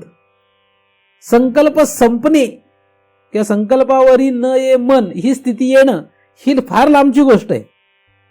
आपल्या मनाने करण्यात येणारे संकल्प इतके वेगवान आहेत की आपला संकल्प केला आणि शरीर धावलं हे तरी हे सुद्धा आपल्याला लक्षात येत नाही. म्हणजे काही लोकांना इतके फास्ट संकल्प आहेत लोकांचे की चिंतन संपल्यानंतर चिंतनात जरी सांगितलं असेल की असं असं करू नका, चिंतन संपता क्षणी इतक्या वेगात शरीर हलतं. समजा चिंतनात सांगितलं की बाबा तुम्ही कशाला लोकांच्या नादी लागताय, कशाला यांच्यामध्ये गुरफुटून पडलेत, चिंतन क्षमता क्षणीच इतक्या वेगात संकल्प होतात आणि कदाचित चिंतन संपल्यानंतरही कोणाच्या तरी मैतीला जातील. चिंतन संपता क्षणी ते वाटच बघतात कधी चिंतन संपतील आणि मी लग्नाला जाईल. इतके वेगवान संकल्प आहे आपल्या शरीरात आणि नाही म्हटलं तरी शरीर जात आहे आपोमत. इतका संकल्प डेंजर बसलाय आतमध्ये. संकल्पाने आपल्यावर जो अटॅक केलाय हा इतका पॉवरफुल आहे.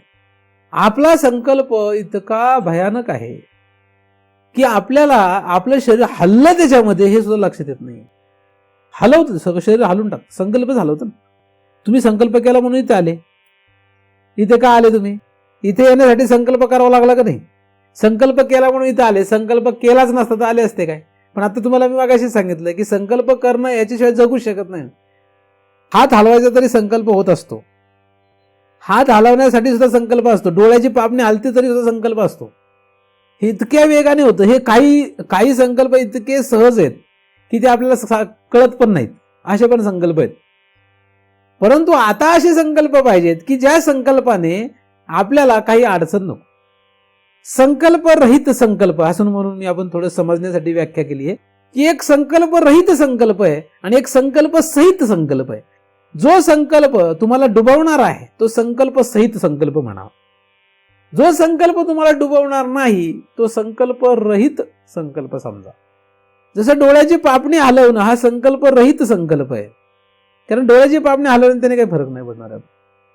कारण डोळ्याची पापणी हलवायचीच नाही असं ठरवलं तर बरं अवघड आहे, बरोबर. तोंडाने जेवण करायचंच नाही असा संकल्प केला तर मग प्राण जगेल कसा? प्राणाला टिकवण्यासाठी अन्न ग्रहण करायलाच पाहिजे. प्राण टिकवायचा म्हणजे संकल्प पाहिजे ना, पाहिजे.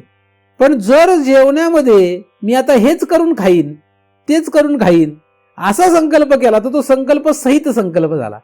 मी पोट भरण्यासाठी, म्हणजे ज्ञानदेवांत पुढे जाऊन तर त्याला पण नाही म्हटलेलं आहे. ज्ञानदेवांत असं लिहिलंय की शुद्धा जिरावी किंवा अंगात बळ यावं यासाठी जेवण करू नका. असो, बारकाईने पुढे गेल्यानंतर अजून बारकाईने असं लक्षात येईल की काय काय आपल्याला परवानगी नाही आहे. पण फक्त प्राण टिकावा म्हणून, एवढं म्हणून, बळ यावं म्हणून नाही, पोट भरावं म्हणून नाही, जिभेचे चोचले पुरवावे म्हणून नाही, फक्त प्राण टिकावा म्हणून अन्नग्रहण हा संकल्प चालतो. पण त्याच्याऐवजी संकल्प करायला लागलो तर घरोघरी काय हालत होती तुम्हाला माहितीच आहे. कारण जेव्हा एखादा आपण काहीतरी पदार्थ बनवण्याचा संकल्प करतो तेव्हा तो पदार्थ आपण कौतुकाने शेजारच्याला खायला देतो आणि शेजारच्याची ती ऐपत नसते पण आपण कौतुकाने देतो. मग त्यांच्या आतमध्ये जी इच्छा जागृत होते ते विचार करता, अरे यांनी असं असं पदार्थ केले तर आपल्यालाही करायला काय हरकत नाही. मग ती बाई म्हणते का, त्या बाईने पाहिलेला असतो, ती बाई नवऱ्याला सांगते बघा त्यांच्याकडे काय आहे ना आपल्याकडे काय आहे. मग तो खरंच की ओव्हर टाईम करायच पाहिजे. मग ओव्हर टाईम केलं की ओव्हर टाईमचा संकल्प तयार करावा लागतो.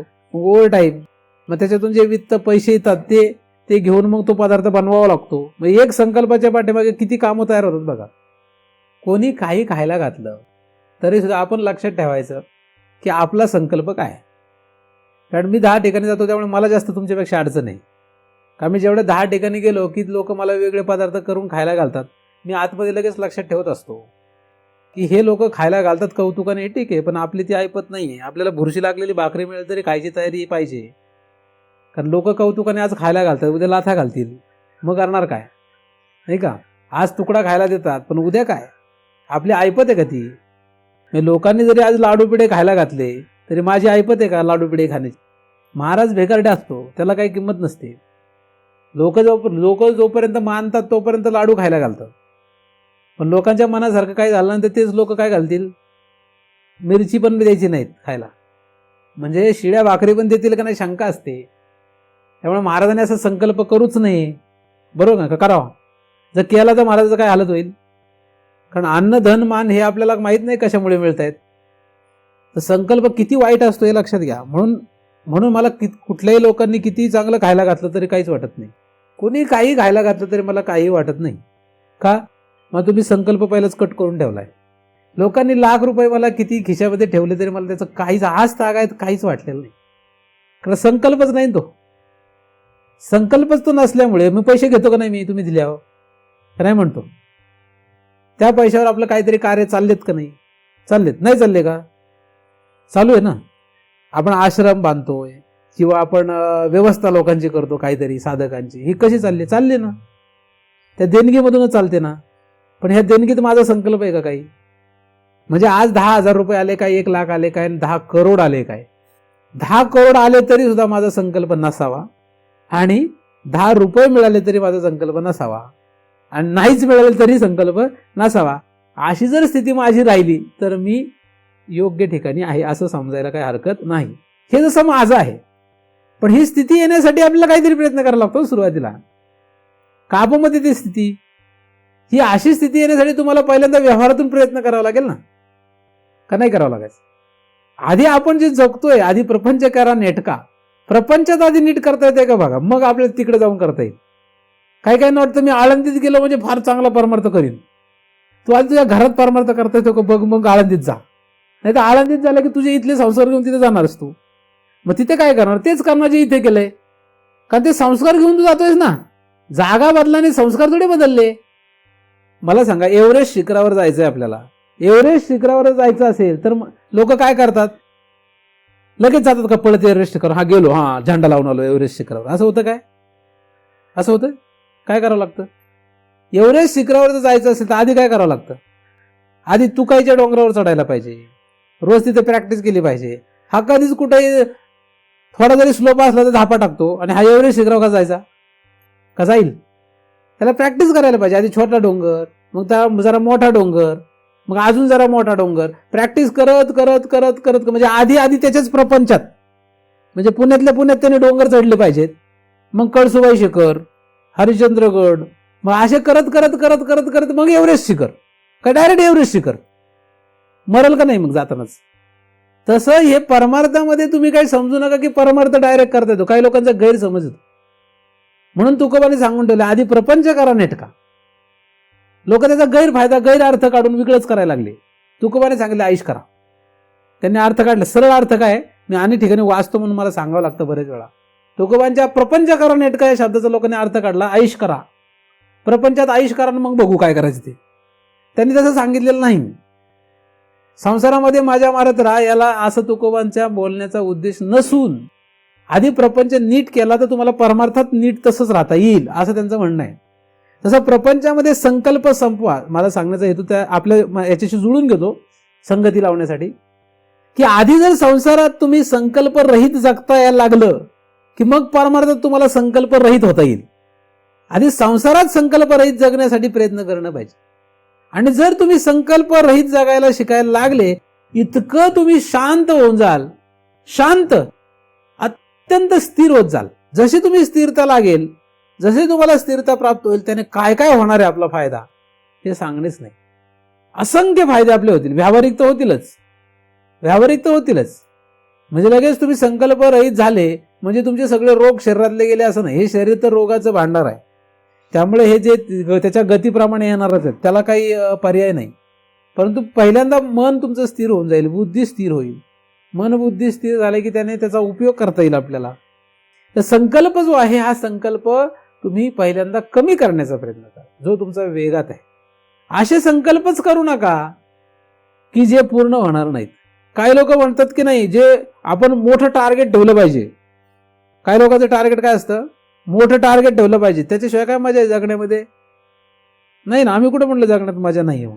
तुम्ही तसं तुमचं टार्गेट आहे त्याला आम्ही काही करू शकत नाही. काही लोकांचं कसं असतं, एखाद्या कंपनीचा मालक असतो, त्याचं टार्गेट असतं की या वर्षीचं प्रोडक्शन जे आहे ते 10 अब्ज रुपयाचं आहे. प्रॉफिट आपला समजा 10 अब्ज रुपये, प्रोडक्शन म्हणण्यापेक्षा 10 अब्ज रुपये प्रॉफिट आहे. एखाद्या कंपनी मोठ्या कंपनीच्या मालकाचा 10 अब्जाचा प्रॉफिट आला. तो विचार काय करतो? सगळ्यांना इन्स्ट्रक्शन देतो, त्याच्या मॅनेजर, जनरल मॅनेजर, कोणाला, सगळ्यांना सांगतो, हे बघा ह्या वर्षीचं किती झालंय, पुढच्या वर्षीचं टार्गेट काय आहे? 5 अब्ज. म्हणेल का? म्हणतच नाही तो 5 अब्ज आहे. तो 12 काय तो 15 म्हणतो. मग हे लोक सगळ्यांत कसं काय शक्य आहे 15, 12, 13 करून मग काहीतरी 11 काय व्हायना, 10 अब्जाच्या खाली आला नाही पाहिजे. हे तर कमीत कमी टार्गेट आहे. संकल्प काय? मग आमचा संकल्प. कुठल्याही संस्थेत गेला की तिथे लिहिलं असतं आमचा संकल्प. मग महाराजांनी पण हे पाहिलं, महाराजांच्या कुठल्या आश्रमात गेलं की तिथे लिहिलं असतं आमचा संकल्प. आणि तुकोबाने सांगितलं संकल्प करू नका. म्हणजे तर फारच आश्चर्यकारक झालं. आमचा संकल्प काय आहे? हे असा आमचा संकल्प आहे. मग आपल्याला पण संकल्प आहे ना, पण आपला संकल्प काय? संकल्प संपवणे हा आपला संकल्प आहे. कोणी विचारलं तुमचा काय संकल्प आहे परमार्थ करताय, तर त्याला सांगायचं आमचा संकल्प आहे की आमचा संकल्प संपवायचा आहे. संकल्प आहे वरी न ये मन, ही स्थिती आम्हाला गाठायची आहे. हे आमचा संकल्प आहे. पण तसं नाही. तर कंपनीचा मालक काय करतो? दरवर्षी त्याचा संकल्प वाढत जातो आणि मग त्यानुसार त्याच्या खालचे सगळे लोक कामं करतात. त्याच्यावर त्यांचं सगळं जाया, पुत्र, वित्त, कर्म चालतं. मग त्यांचे काम सगळे त्याच्यावर चालतात. आणि म्हणून बघा 15, 20, 25 वर्षापूर्वीचा जो कंपनीचा मालक आहे तो आणि आजचा फरक असतो का नसतो? म्हणजे रतन टाटा, JD टाटाने जे सुरू केलं ते बघा ना, आता रतन टाटाची स्थिती बघा काय आहे. वाईट वगैरे नाही, व्यावहारिकदृष्ट्या फार पुढे आहेत ते, त्याचा विषय नाही हा. ते वाईट लोक नाहीत, व्यावहारिकदृष्ट्या फार प्रगतशील आहेत. कारण जे JD टाटाने सुरू केलं असेल, जमशेदजी टाटाने जे सुरू केलं असेल ते, आणि आता रतन टाटा जे चालवतात ते, यात फरक आहे. किर्लोस्करने सुरू जे केलं ते आणि आता किर्लोस्करचं जे आहे ते, यात फरक आहे. का? त्यांनी संकल्प त्याचे ठेवत गेले ना वर. मग त्याच्यामुळे अनेक काम चालले ना, अनेकांचे जाया, पुत्र, वित्त आणि कर्म चालले आणि म्हणून संसार चाललाय. मग एवढ्या लोकांचं चालवलं त्याने, वाईट केलं का काय असं लोक म्हणतात? वाईट काहीच नाही केलं, पारमार्थिक दृष्ट्या वाईट झालं. JD टाटाने किंवा जमशेदजी टाटाने म्हणा किंवा किर्लोस्करने म्हणा, हेच जर फक्त इकडे वापरलं असतं तर तो स्वतः मुक्त झाला असता आणि त्याच्या प्रेरणेने अनेक जीव मुक्त झाले असते. पण इकडं चांगलं झालं असतं, व्यवहारात काय चांगलं झालं असतं? कारण यांनी आपण किती खाल्लं पिल्लं काही कर्म केलं तरी खाऊन शेवटी काय होणार आहे? विषय संपणारच आहे. ह्याचे भोग होण्यापलीकडे काहीच होणार नाही. पुन्हा गती दुसऱ्या देहामध्ये होणारच आहे. दुसरा शरीर प्राप्त होणार, दुसरा देह प्राप्त होणार, त्याने अनंत जन्म पुन्हा फिरावं लागणार. आणि किती जन्म कुठे फिरावं लागणार याचा थांगपत्ता नाही. म्हणून मग संकल्प, दुसऱ्याच्या संकल्पात गुंतू नका, स्वतःचा संकल्प संपवण्याचा प्रयत्न करा. सुरुवातीला संकल्पांचा वेग कमी करणं गरजेचं आहे. आपले संकल्प संपवणे याच्यासाठी आपण प्रयत्नशील आहोत. संकल्प वाढवू नका, जेवढे गरजेचे तेवढेच ठेवा सुरुवातीला. आणि एकदा तुम्ही सिद्ध स्थितीवर गेला की मी तर म्हणतो अख्ख्या जगाचा कारभार तुम्हीच चालवा ना. समजा जर तुम्ही सिद्ध स्थितीवर गेले तर मी म्हणतो तुम्ही रात्रंदिवस जगातच गुरु फुटून राहा, स्वतःसाठी वेळच देऊ नका काही तरी चालेल. पण कधी? जेव्हा तुम्ही सिद्ध या स्थितीवर याल. आपलं काही तशी स्थिती नाहीये. आपल्याला काय करायचंय? आपल्याला संकल्प संपवायचा आहे. संकल्प संपवणं हे आपलं कर्तव्य आहे. कारण आपण वेदांत मार्गामध्ये आहोत. वेदांत मार्गामध्ये संकल्प संपवणं हेच कर्तव्य आहे. आणि मी तुम्हाला आधीच सांगितलं, तुम्ही संकल्प कमी केले म्हणजे आपोआप तुम्ही इतके स्थिर व्हाल की व्यवहार तुमचा इतका चांगला होईल. हे तर फारच महत्त्वाचे. कारण एखाद्याचा संकल्प जर नसेल तर तो किती चांगलं काम करू शकतो? संकल्प नसलेल्या माणसाचं काम तो मनुष्य चांगलं काम करू शकतो. पण ज्याचा संकल्प नसतो, एखाद्या माणसाने एखादा संकल्प केला की मी या ठिकाणी एक कार्यक्रम करणार आहे, हे कार्यक्रम करण्यासाठी त्याने संकल्प केला. आता मला सांगा, तो मनुष्य प्रत्यक्षात संकल्प करून गप्प बसला आणि त्याने सगळ्यांना कामाला लावलं, त्याचा संकल्प पूर्ण करणारे दुसरे लोक असतात. हा काय करतो? हा काहीच नाही करत, हा शांत बसतो आणि त्याचा संकल्प पूर्ण होतो. जेव्हा संकल्प दुसऱ्यावर टाकला जातो तेव्हा तेच करतात सगळं, हा पण काहीच करत नाही. राजा काय करतो? संकल्प करतो आणि लढाई कोण करतं? प्रजा करते. मरतं कोण? प्रजा मरत. जगणारे मरणारे प्रजा आहे, संकल्प करणारा राजा आहे. तुम्ही राजा व्हायचा का प्रजा व्हायचा हा तुमचा प्रश्न आहे, नाही का? संकल्प कोणी करावा? राजाने करावा. आणि मरावं कोणी? म्हणजे असा संकल्प पाहिजे की आपण मेलो नाही पाहिजे. त्या संकल्पात आपलं मरण नको. बायको काय करते? संकल्प करते की कसल्याही परिस्थितीत 10 महिन्यामध्ये किंवा 1 वर्षामध्ये नेकलेस आलंच पाहिजे. हा बायकोचा संकल्प असतो. त्यासाठी ती कामाला कोणाला लावते? कोणाला लावते कामाला? कसल्याही परिस्थितीत या दिवाळीला किंवा पुढच्या पाडव्यापर्यंत 1 तोळा तरी घरात आला पाहिजे, हे संकल्प कोण करते? बायको. आणि कामाला कोणाला लावते? प्रजेला. मग राजा कोण ठरतो? बायको राजा ठरते. आणि हा ओव्हर टाइम करून प्रजा ठरतो. बरोबर का नाही? इतकी वाईट हालत आपली झाली. म्हणजे सगळ्याच गोष्टी मी तुम्हाला काही बारकाईने सांगायची गरज नाही. त्या सगळ्याच बारकाईने गोष्टी सांगितल्या की तुम्ही तुमच्यामधले लोक म्हणतील जाऊ दे राव, हे कायला काय अर्थ नाही. पण अशा रीतीने आपण किती अडकून गेलो. तुम्ही एक लक्षात ठेवा फक्त, की तुम्हाला अनंत जन्म फिरायचंय का फक्त या जन्मात मजेत राहायचंय? हे 2 गोष्टी फक्त तुमच्या पुढे आहेत. अनंत जन्म फिरत राहणे किंवा या जन्मामध्ये सुख ऐश्वर्यात राहणे, अशा 2 गोष्टी आपल्या. मग अनंत जन्म फिरावं की नाही फिरावं? कारण हे 2 गोष्टी समोर ठेवल्या की काय येतो विषय? अनंत जन्म फिरावं की नाही फिरावं, आणि या जन्मात सुखी ऐश्वर्यवान राहावं की नाही राहावं अथवा न राहावं. या जन्मामध्ये या जन्माचा विचार केला की तो शूद्र कॅटेगरीचा ठरतो. जो या जन्माचा विचार करतो तो शूद्र आहे, जरी तो ब्राह्मण कुटुंबात जन्मला असला तरी सुद्धा. कारण ब्राह्मण कोणाला म्हणतात? जो ब्रह्माचा विचार करतो तो ब्राह्मण. जो ब्रह्माचा विचार करत असतो तो ब्राह्मण. आणि ब्रह्माचा विचार करत असताना जगताचा विचार करण्याशी त्याला घेणं काय राहील? म्हणून ब्राह्मणा व्यतिरिक्त सगळे शूद्र आहे खरे. जे जगताचा विचार करतात, जे जगण्याचा विचार करतात, ते शूद्र कॅटेगरी असते. आणि जे जगण्याचा विचार करत नाहीत, ब्रह्माचा विचार करतात. कारण ब्रह्माचा विचार करणाऱ्याला किंवा जो भक्त होतो त्याला त्याचं सगळं योगक्षेम करण्याची जबाबदारी त्याची असते. तुम्ही तुमची योगक्षेमाची जबाबदारी घेतली आहे का? मग तो घेत नाही तुमची जबाबदारी. तुम्ही करताय ना, करा ना. मग आम्ही कुठे नाही म्हटलं. ईश्वराचं काम एकदम परफेक्ट आहे. तो काय म्हणतो? तुम्ही जबाबदारी घेतली नाही संसाराची, मग मी कशाला तुमच्या संसारात नाव खुपसू? मग तुम्ही मध्ये मध्ये धावा करता. तो म्हणतो थांबा, बाकीचे बरेच देवदेवता आहेत, मी त्याच्याकडे कोणाकडे तरी पाठवतो. मग तुम्ही म्हणता मुसोबाला जातो, मुंजोबाला जातो, ह्याला जातो, त्याला जातो, नारळ फोडतो, उदबत्ती लावतो, पोरीचं लग्न नाट्यात पिंपळाला वेड्या मारतो. अनेक पर्याय सुचतात आपोमत. का? तुम्ही तुमच्या संसाराची जबाबदारी घेतली आहे, मग ईश्वर तुमच्या कशाला जबाबदारी घेणार आहे? पण शास्त्रात असं लिहिलंय की जो भक्त असतो त्याची जबाबदारी तो घेतो. म्हणजे जो ब्रह्म जाणायला निघतो त्याची जबाबदारी त्याला, आणि जो जाणायला जात नाही, जो भगवंताला जाणायला जात नाही, त्याची जबाबदारी कोणाला? ज्याची त्यालाच. म्हणून तुम्ही सगळे स्वतःचा संसार स्वतः करताय का नाही? मग एखादा चांगला करतो, एखादा त्याच्यापेक्षा थोडा कमी प्रतीचा करतो. जो चांगला करतो तो कमी प्रतीच्या वाल्याला म्हणतो बघ कसा केलाय मी संसार, तुला काय जमलं? कमी प्रतीचा असतो त्याला जमलेलं नसतं, तो काही देवाच्या मार्गात लागलेला असतो असंही नाही. खरंच तर मग त्याची हालत झालेली असते. तो त्याच्यापेक्षा खालच्याला म्हणतो बघ तुझ्यापेक्षा मी कसा भारी केलाय. म्हणजे असे एकमेकाच्या संसाराकडे बघण्यामध्ये आणि कॉम्पिटिशनमध्ये एक दिवस आपण आपला संसार संपतो, आहे की नाही? एकमेकीच्या खुन्नसवर स्त्रिया संसार करतात. एकमेकांच्या खुन्नसवर नव्हे, स्त्रियांच्या एकमेकींच्या खुन्नसी पुरवण्यासाठी पुरुष जगतात. पुरुष का जगतात? पुरुषाचं जगणं फार सोपं आहे, पुरुषाला फार कमी त्रास आहे. स्त्रियांचे जे एकमेकींचे जे खुन्नस असतात, म्हणजे तिने हा हार घेतला तर आपण घेण्यासाठी, मग ती पुरुषाला जशी फिरवते त्याच्यामध्ये पुरुष फक्त होलपटत राहतो. कारण पहिलं काम जायामध्ये दिलेलं आहे ना. आणि याच्यामध्ये अख्खं जगत धावपळ करताना दिसतं, याच्या पलीकडे काहीच नाही. तुम्ही संसाराची काळजी तुम्ही घेऊ नका. तुम्ही संसाराची चिंता सोडली की तुमच्या संसाराची चिंता त्याला लागते. भगवंताला आपल्या संसाराची चिंता लागावी. जसं तुकोबाच्या संसाराची चिंता कोणाला आहे? विठोबाला आहे. म्हणजे त्याच्या बायकोच्या पायात काटा मोडला, काळजी कोणाला? विठोबाला.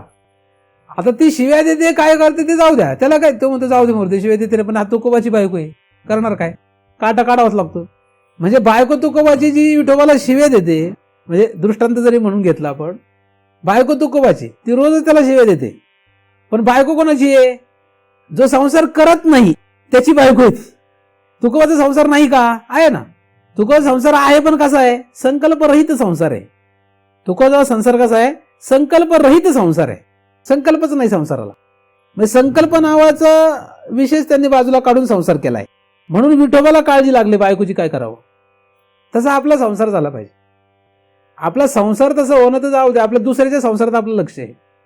आपला संसार तर आपला काय आहे? आपला संसार तर आपण सोडतच नाही. आपला संसार तर नीट करतोच आपण, पण दुसऱ्याच्या संसारालाही हातभार लावतो आपण.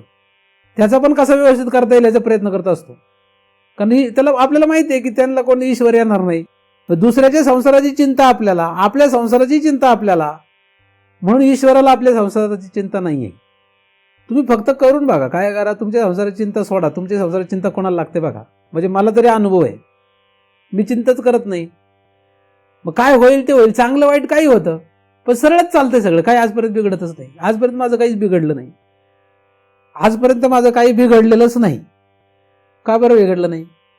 कारण मी तिथे संकल्प ठेवत नाही म्हणून.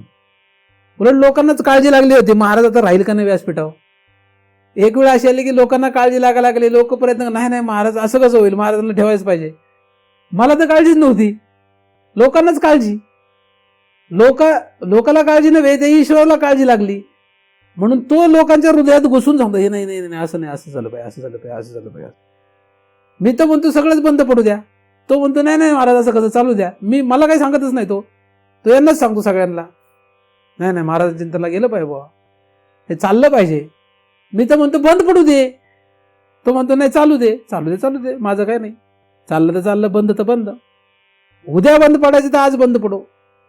संसार कसा आहे, अरे उद्या बायको मारायची तर आज मरू दे, उद्या जायची तर आजच जाऊ दे. नुसता संसार नाही, हा पण आणि हा पण विषय, उद्या नाही आजच होऊ दे ना. आपण संकल्प रहित आहोत. असं कसं, मग तुम्हाला काय काळीज बिळीज आहे का? नाहीच आहे ना आपल्याला काळीज. तुला काळीज हा शब्दच माहित नाही ना, त्यामुळे अशी अडचण. अनंत जन्म कुत्र्या मांजऱ्याचं काळीज घेऊन जगण्यापेक्षा ह्या जन्मात ब्रह्माचं काळीज झालेलं बरं, आहे की नाही. आपलं काळीज ब्रह्माशी एकरूप व्हावं, कुत्र्या मांजऱ्याचं काळीज घेऊन जगायचं काय अर्थ आहे त्याला, आहे की नाही, बरोबर का नाही. म्हणून संकल्प काय करावा, संकल्प आधी प्रपंच खरा नेटका, हा संकल्प आपला. त्याने काय होईल, प्रपंच नेटका म्हणजे प्रपंचामध्ये संकल्प करायचा नाही. काय करायचं नाही, तुमच्याकडे 10,000 रुपये ना, ठीक आहे, 10,000 रुपये नीट व्यवस्थित वापरा, काय प्रॉब्लेम नाही. पण जर तुमचं काम वाढत असेल, तुम्ही ठरवा, तुम्ही 10,000चे आता मी पुढच्या महिन्यात 20,000 कमवायचे ठरले, काय हरकत नाही, 20,000चा संकल्प करा, चला त्यात काय हरकत.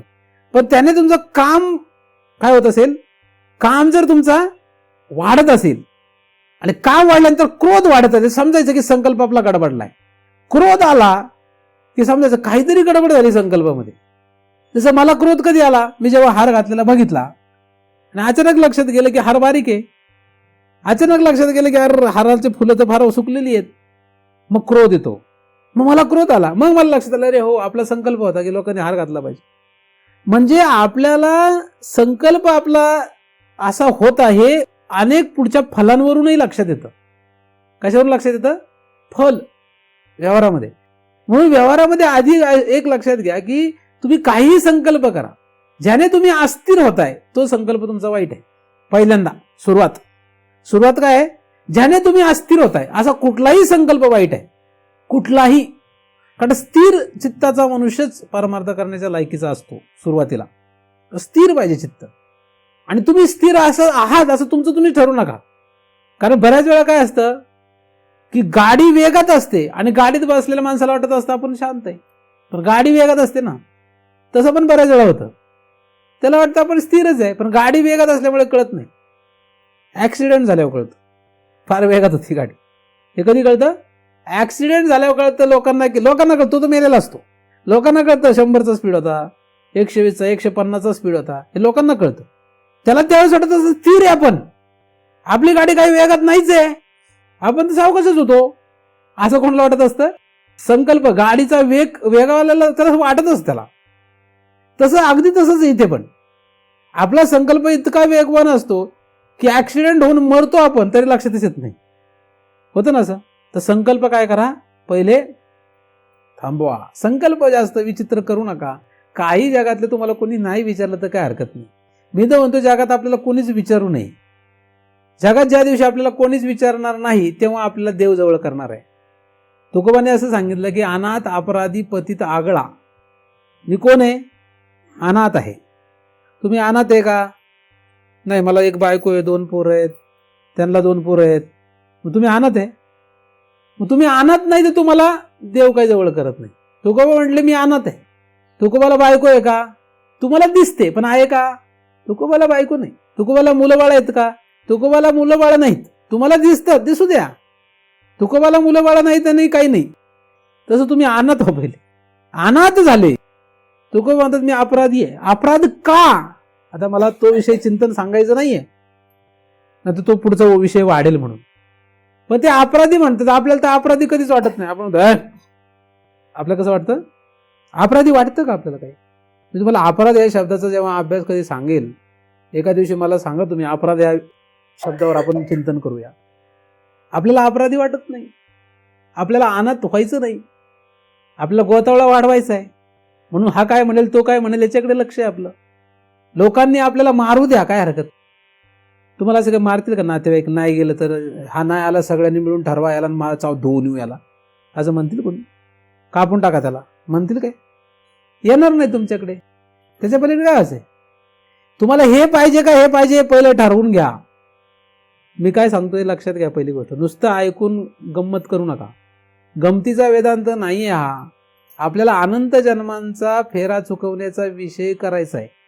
आपला विषय जो आहे तो जन्म मरणाचा फेरा चुकविणे असा आहे. हा जर आपला विषय आहे तर आपल्याला जगाचा विचार करणे नाही. म्हणजे याचा अर्थ जगाचा विचार करणे नाही म्हणजे कसा?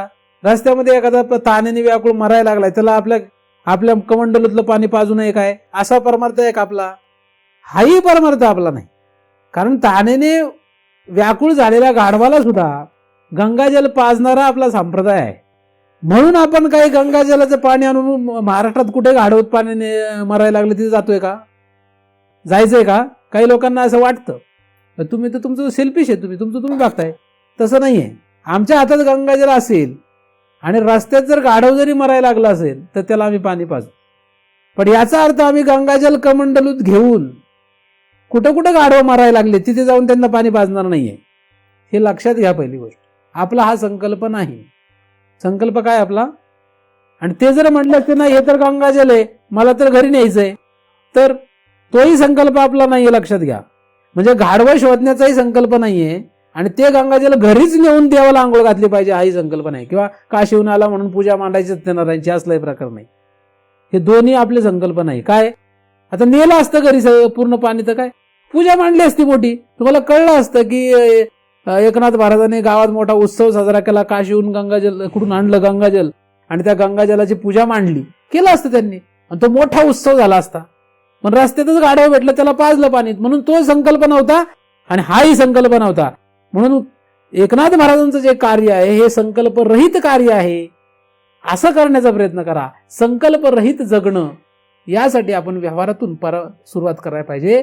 मग आपल्याला परमार्थामध्ये संकल्परहित कसं होता येईल याचा विचार करता येईल. असो, या ठिकाणी जो विषय आहे तो आपला काही असा विषय नाहीये. आपला विषय थोडा निराळा आहे. परंतु संकल्प या शब्दाची आपण थोडीशी अवांतर रीतीने सुद्धा माहिती घेण्याचा प्रयत्न केलेला आहे, जेणेकरून आपल्याला पुढे या संकल्प आणि या सर्व मनाच्या धर्मांवर बारकाईने अजून विचार करता यावा आणि त्याच्या पुढे जाता यावा. म्हणून आपण त्याच्या बाजूचे सुद्धा अनेक अभ्यास पाहण्याचा प्रयत्न केलेला आहे.